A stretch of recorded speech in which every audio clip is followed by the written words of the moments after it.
Winesburg, Ohio, Part 2. This story is called Hands, and I want to remind you that all of the stories in this collection can be read on their own. They are only loosely connected by some overlapping characters and by the fact that they all take place within the same town. This is called Hands. Upon the half-decayed veranda of a small frame house that stood near the edge of a ravine, near the town of Winesburg, Ohio, a fat little old man walked nervously up and down. Across a long field that had been seeded for clover, but that had produced only a dense crop of yellow mustard weeds, he could see the public highway along which, when a wagon filled with berry pickers, returning from the fields, the berry pickers, youths and maidens, laughed and shouted boisterously. A boy clad in a blue shirt leaped from the wagon and attempted to drag after him one of the maidens who screamed and protested shrilly. The feet of the boy in the road kicked up a cloud of dust that floated across the face of the departing sun. Over the long field came a thin, girlish voice. "Oh, you, Wing Biddlebaum, comb your hair, it's falling into your eyes," commanded the voice to the man, who was bald and whose nervous little hands fiddled about the bare white forehead as though arranging a mass of tangled locks. Wing Biddlebaum, forever frightened and beset by a ghostly band of doubts, did not think of himself as, in any way, a part of the life of the town where he had lived for 20 years. Among all the people of Winesburg, but one had come close to him. With George Willard, son of Tom Willard, the proprietor of the new Willard House, he had formed something like a friendship. George Willard was the reporter on the Winesburg Eagle, and sometimes in the evenings he walked out along the highway to Wing Biddlebaum's home. Now, as the old man walked up and down on the veranda, his hands moving nervously about, he was hoping that George Willard would come and spend the evening with him. After the wagon containing the berry pickers had passed, he went across the field through the tall mustard weeds and climbed a rail fence, peering anxiously along the road to the town. For a moment he stood thus, rubbing his hands together and looking up and down the road, and then, fear overcoming him, ran back to walk again upon the porch on his own house. In the presence of George Willard, Wing Biddlebaum, who for 20 years had been the town mystery, lost something of his timidity, and his shadowy personality, submerged in a sea of doubts, came forth to look at the world. With the young reporter at his side, he ventured in the light of day into Main Street, or strode up and down the rickety front porch of his own house, talking excitedly. The voice that had been low and trembling became shrill and loud. The bent figure straightened. With a kind of wriggle like a fish returning to the brook by fishermen, Biddlebaum the silent began to talk, striving to put into words the ideas that had been accumulated by his mind during long years of silence. Wing Biddlebaum talked much with his hands. The slender, expressive fingers, forever active, forever striving to conceal themselves in his pockets or behind his back, came forth and became the piston rods of his machinery of expression. The story of Wing Biddlebaum is the story of hands. Their restless activity, like unto the beating of the wings of an imprisoned bird, had given him his name. Some obscure poet of the town had thought of it. The hands alarmed their owner. He wanted to keep them hidden away, and looked with amazement at the quiet, inexpressive hands of other men who worked beside him in the fields or passed, driving sleepy teams on country roads. When he talked to George Willard, Wing Biddlebaum closed his fists and beat with them on a table or on the walls of his house. The action made him more comfortable. If the desire to talk came to him when the two were walking in the fields, he sought out some stump or top board of a fence, and with his hands pounding busily, talked with renewed ease. The story of Wing Biddlebaum's hands is worth a book in itself. Sympathetically set forth, it would tap many strange, beautiful qualities in obscure men.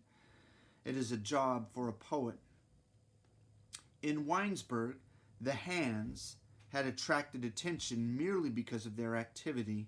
With them, Wing Biddlebaum had picked as high as 140 quarts of strawberries in a day, and they became his distinguishing feature, the source of his fame.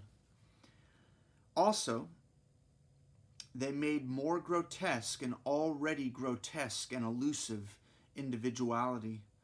Winesburg was proud of the hands of Wing Biddlebaum in the same spirit in which they were proud of Banker White's new stone house and Wesley Moyer's bay stallion, Tony Tip, that had won the 2:15 trot at the fall races in Cleveland.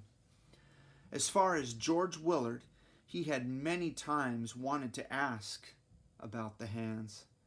At times, an almost overwhelming curiosity had taken hold of him. He felt that there must be a reason for their strange activity and their inclination to keep hidden away, and only a growing respect for Wing Biddlebaum kept him from blurting out the questions that were often on his mind.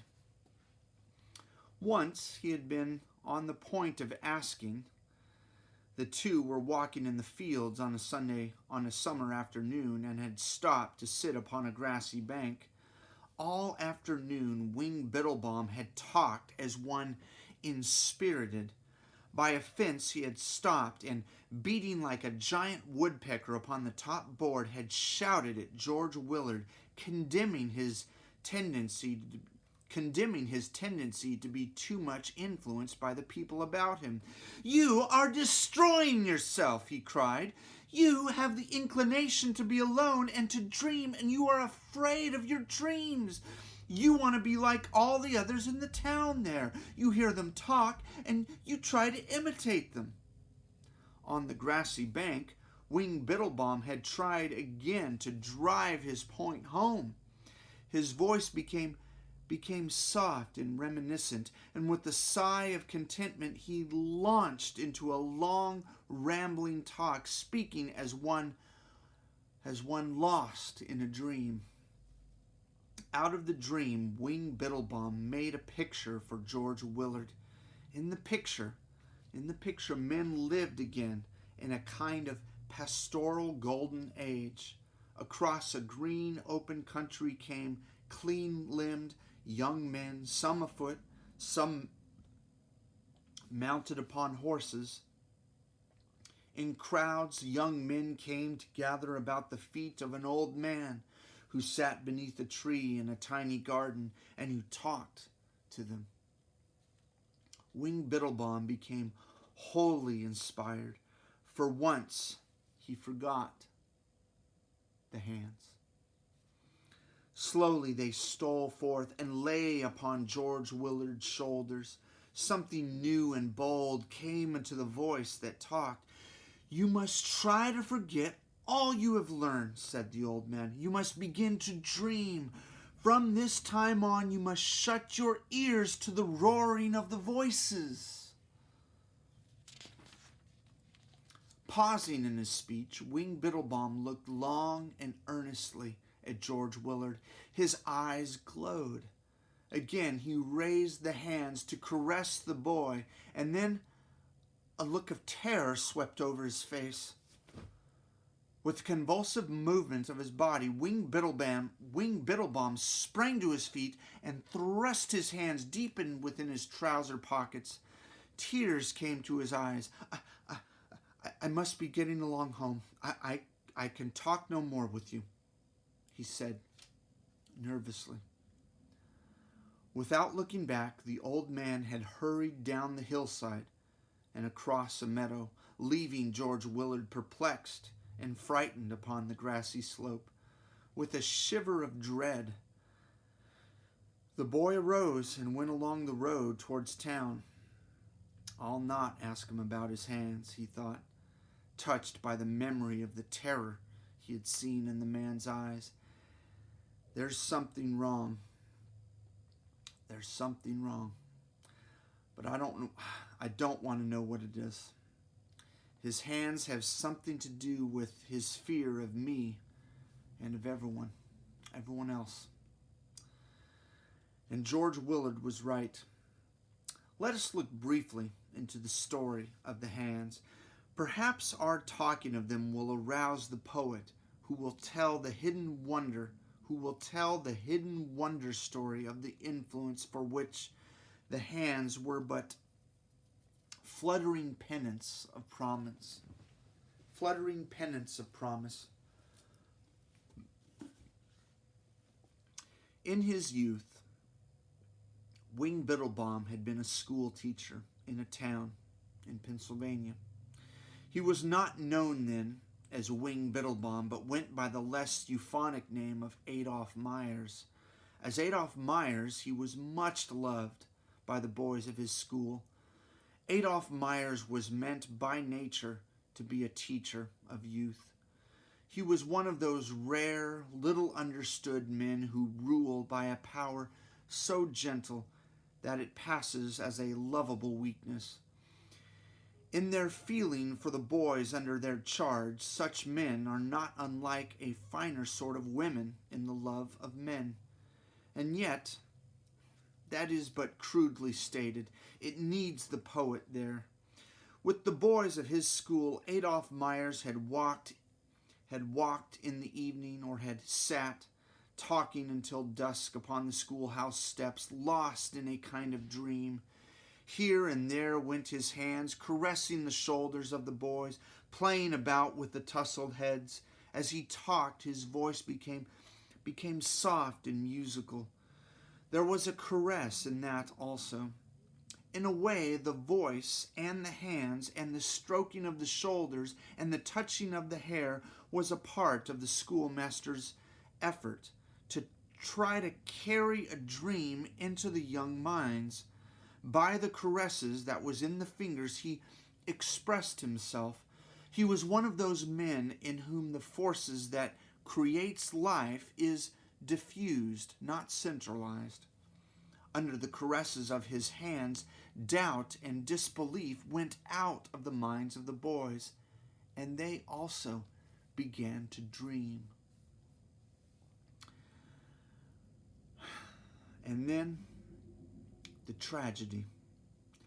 A half-witted boy of the school became enamored of the young master. In his bed at night he imagined unspeakable things, and in the morning went forth to tell his dreams as facts. Strange, hideous accusations fell from his loose-hung lips. Through the Pennsylvania town went a shiver. Hidden, shadowy doubts that had been in the men's minds concerning Adolph Myers were galvanized into beliefs. The tragedy did not linger. Trembling lads were jerked out of beds and questioned. "He put his arms about me," said one. "His fingers were always playing in my hair," said another. One afternoon, a man of the town, Henry Bradford, who kept a saloon, came to the schoolhouse door. Calling Adolph Myers into the schoolyard, he began to beat him with his fists. Fists as hard as knuckles beat down into a frightened face of the schoolmaster. His wrath became more and more terrible. Screaming with dismay, the children ran here and there like disturbed insects. "I'll teach you to put your hands on my boy." "You beast!" roared the saloon keeper, who, tired of beating the master, had begun to kick him about the yard. Adolph Myers was driven from Pennsylvania in the night. Adolph Myers was driven from the Pennsylvania town in the night. With lanterns in their hands, a dozen or so men came to the door of the house where he lived, alone, and commanded that he dress and come forth. It was raining, and one of the men had a rope in his hands.